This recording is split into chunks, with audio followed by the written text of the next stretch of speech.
Grand Matin Sud Radio, 7h-9h, Patrick Roger. Elisabeth Lévy, bonjour Elisabeth. Bonjour Patrick, bonjour à tous. Alors, il y a le débat actuellement sur le réarmement, l'Europe, la France.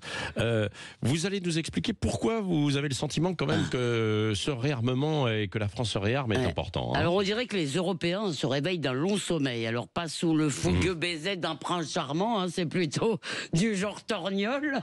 Mais François Bayrou, hier, pendant le débat sur l'Ukraine à l'Assemblée, a résumé en quelque sorte l'illusion post-nationale et post-historique dans laquelle baignent nos élites dirigeantes depuis fort longtemps. Depuis 1945, a-t-il dit, l'Europe, l'Occident, la communauté des nations vivaient avec l'idée qu'une loi internationale régissait des relations internationales. Et c'est encore plus vrai, elle est encore plus prégnante, cette illusion, depuis la fin de la guerre froide, où on nous a annoncé, comme Francis Fukuyama par exemple, l'avènement d'un monde pacifié par le droit, le commerce, la démocratie et le capitalisme, main dans la main, allait régner sur le monde. Alors à l'époque, il y avait un dicton dans la communauté stratégique, c'était les États-Unis sont le maître idéal, ils sont riches et ils sont loin. Dans leur grande salle de gym, c'est le philosophe Peter Sloterdijk qui dit ça, les Européens et notamment les Français pouvaient s'adonner à la consommation financée par l'État-providence, enfin subventionnée par l'État-providence, c'est ce qu'on a appelé,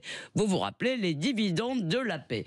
Et ils n'ont jamais voulu entendre les prédécesseurs de Donald Trump, parce que c'est pas une rupture complète de ce point de vue-là, qui exigeait tous, ce qui semble d'ailleurs assez normal, un partage du fardeau. Donc alors, je suis pas sûr en réalité que les Américains vont quitter demain l'Alliance Atlantique et notamment l'article 5 du traité qui suppose que si un État est attaqué, tous les autres lui portent assistance. En revanche, il est probable que les 80 000 soldats américains basés en Europe vont plier bagage et que les Européens vont devoir payer. C'est ça. Alors, nous ne sommes pas en guerre quand même avec la Russie. Alors, pour l'instant. Non, mais moi je crois pas. Il ne s'agit pas de faire la guerre. Il ne s'agit pas non plus de brailler que Poutine c'est Hitler. Il s'agit de pouvoir se défendre en vertu du bon vieux principe. Si tu veux la paix, prépare la guerre. Ça n'a rien à changer. Mais au-delà même de Poutine, de Trump, de Zelensky et de l'Ukraine, eh bien dans un monde de carnivores, comme le disait le président, le nôtre, les herbivores seront tous vassalisés. Si on veut que la France redevienne, comme le souhaite Marine Le Pen par exemple, une puissance d'équilibre, ça c'est le grand mantra gaullien, eh bien elle doit être respectée, elle doit faire peur. C'est comme ça les relations internationales. Il devrait donc y avoir une union sacrée pour augmenter notre puissance militaire, améliorer et moderniser nos forces de défense. Or, on voit par exemple les communistes qui retrouvent leur pacifisme bélant. Hier on a eu le droit à Fabien Roussel, le sympathique Fabien Roussel, qui nous a expliquant qu'il fallait plutôt construire des écoles que des usines d'armement. Jean-Luc Mélenchon fustige l'impérialisme américain, qui est plus problématique, semble-t-il, pour lui que le russe ou le chinois. À vrai dire, la droite est divisée, le Rassemblement national est divisé. Ça sème un peu le bazar, comme toujours d'ailleurs, ces histoires dans notre pays. Et les macronistes en profitent pour ressortir des tiroirs la défense européenne, ce qui revient à abandonner une illusion pour plonger dans une autre. Pourquoi ? Parce que la défense, c'est la souveraineté, et la souveraineté, c'est les nations. Bien sûr, il peut y avoir des coopérations, des alliances, des engagements communs, y compris même de l'interarme, comme on dit dans les armées, c'est-à-dire des divisions qui peuvent éventuellement se projeter ensemble sur tel ou tel théâtre. Peut-être, moi, ça ne me choquerait pas complètement une garantie nucléaire à certains de nos alliés. Si la France décide seule de l'emploi de sa dissuasion, évidemment, on ne va pas partager le bouton nucléaire, mais on ne va pas décider ni de notre politique étrangère, ni de nos alliances à 26. Le bouleversement actuel, d'ailleurs, pourrait même être l'occasion pour la France de reprendre le leadership en Europe. Seulement, excusez-moi d'être un peu pessimiste, je ne le vois pas venir, parce que pour passer ne serait-ce que de 2 à 3,5% du PIB en dépenses militaires, eh ben, il faut trouver 40 milliards, juste pour aller jusque-là. Et pour arriver au 8 des Russes, je ne vous fais même pas le calcul. Alors je ne suis pas du tout sûr que les Français soient prêts à faire l'effort nécessaire, alors qu'au contraire, on va avoir encore un énième psychodrame pour savoir sur les retraites retraite et on va nous expliquer qu'il faut surtout pas travailler 6 mois de plus. Eh bien, moi, je pense que ces gens qui manifestent tout le temps pour leur retraite, pour leurs avantages, pour l'état social, devraient méditer cette formule de Thucydide que j'ai entendu citer, que j'ai lu citer par l'économiste Olivier Babot. C'est donc Thucydide, citoyen, se reposer ou être libre, il faut choisir.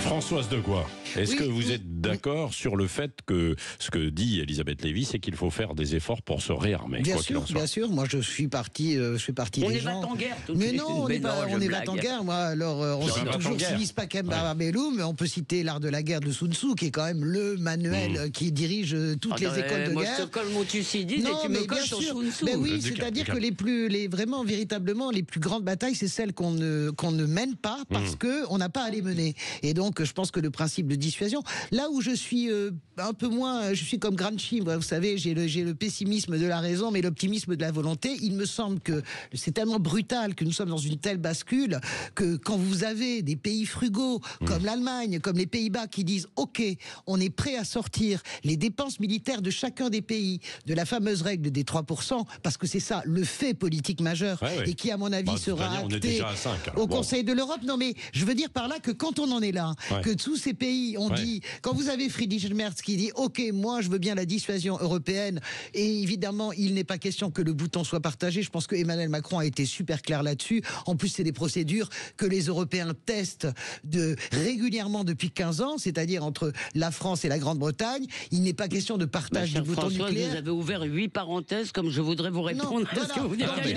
Moi je suis complètement dans la ligne tout à fait dans la ligne d'Elisabeth. Je trouve que le débat d'hier est flagrant. Il a montré en réalité le Rassemblement national comme toujours et la France insoumise qui se rejoignent sur une espèce, comment dirais-je, tout ça est englobé dans des mots, sur une espèce de truc qui bémolise un peu Vladimir Poutine. Moi je ne bémolise pas Vladimir Poutine et je pense que ce que sont en train de faire les Européens, je ne suis pas une eurobéate, vous le savez très bien, mais là c'est plutôt bien. Non, oui, enfin écoutez, moi ce que je vois effectivement, je vois des Allemands, des Polonais, des Baltes, des Nordiques qui eux ont déjà sacrément augmenté leurs dépenses militaires, et je vois des Français, d'abord qui sont effectivement, le public est très divisé. Vous savez, à côté d'ici, il y a un graffiti qui me fait toujours un peu octer, c'est Macron, nous ne mourrons pas pour l'Ukraine. Et je ne crois pas qu'on va aller mourir pour l'Ukraine, mais on n'a pas besoin d'en être fier, on n'a pas besoin de l'écrire sur le fronton de nos murs.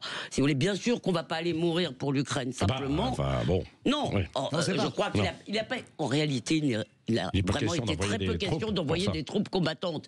Il est toujours question de ce qu'on appelle du maintien de la paix. Mais pour maintenir la paix, il faut qu'il y ait la paix à maintenir. Je termine juste, Françoise, en te disant donc que, je crois vraiment qu'il faut sortir. Si on part dans la défense européenne, je veux dire, ça va être une usine à gaz, c'est mort. Oui, mais ils le savent tous. Parce qu'on n'a pas bien compris, quoi. Si on part dans la défense européenne, si vous voulez, si on ne comprend pas que ça doit être des affaires nationales avec ensuite des alliances, des coopérations, etc. Pas d'usine à gaz, défense fédéraliste, quoi. Ça n'arrivera pas. Pas d'armée européenne, pas d'usine à gaz. On est 26 dans l'Europe. Vous imaginez? On n'a pas tous les mêmes intérêts, on n'a pas tous. Donc, il faut vraiment pas là-dessus. Mais moi, ce qui m'inquiète beaucoup, c'est que je ne vois pas les Français en ordre de marche pour faire les sacrifices qu'il faudrait, c'est-à-dire travailler plus. Il n'y a pas à tortiller. Si on veut produire plus, il faut travailler plus. Elisabeth, on ne s'en sortira pas autrement. Ramener les dépenses les dépenses. Vous êtes un peu, franchement, vous êtes rusé, vous, de bon matin. Vous avez vraiment la ruse d'Ulysse.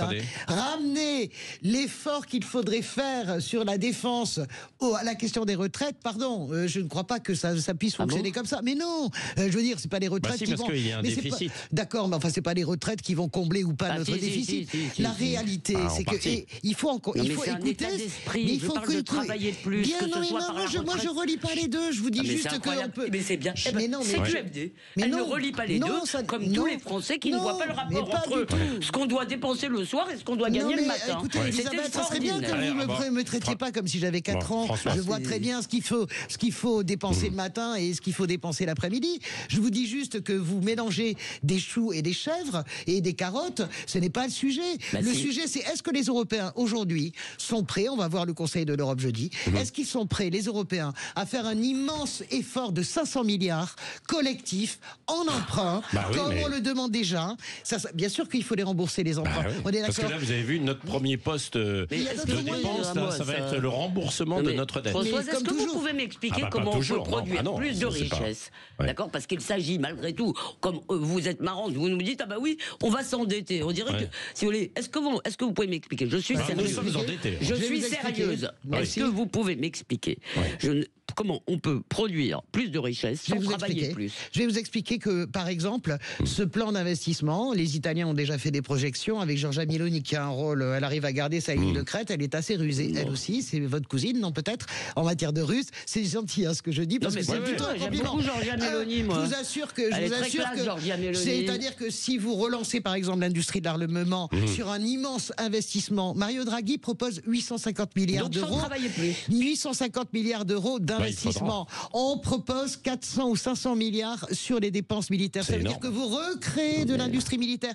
Ça veut dire que si vous êtes européen, eh bien, au lieu d'acheter, si vous sortiez du parapluie américain, au lieu d'acheter les F-35 américains, vous achetez les Rafales, vous achetez des armes européennes. Bien sûr, vous relancez la production. Vous êtes en train de mettre de l'eau dans mon moulin. Non, vous relancez la production. On ne s'en sortira pas parce que voilà, les Français pensent, je le pense majoritairement comme Françoise, qu'en réalité, on peut en permanence. Mais non, mais vous ne pensez pas qu'on relance l'industrie, Elisabeth? C'est ce que je suis en train de vous expliquer. L'industrie sans travailler plus, ça n'a pas de sens. Mais pourquoi?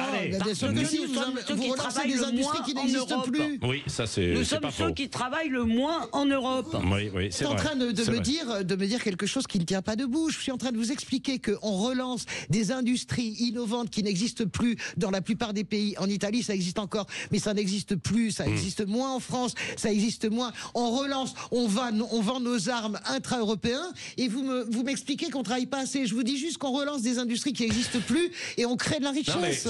C'est l'une des interrogations de beaucoup de Français. C'est l'une des interrogations de beaucoup de Français. Comment fait-on pour financer? Je ne vois vraiment pas comment on va garder l'État social, la retraite à 52 ans. Tiens, je vais vous donner le livre d'Agnès Verdier-Molinier, qui était mon invitée hier. Elle propose en fait 50 solutions. C'était assez intéressant, indépendamment de toute idéologie, quoi que ce soit. C'était intéressant. Bah ouais, avec conviction, c'est ça qui m'intéresse, moi, d'avoir conviction contre conviction. Allez, 8h23, vous avez un peu débordé, là. Benjamin Glaise, Pierre d'Impatience, et puis Nicolas Dupont-Aignan, tout à l'heure.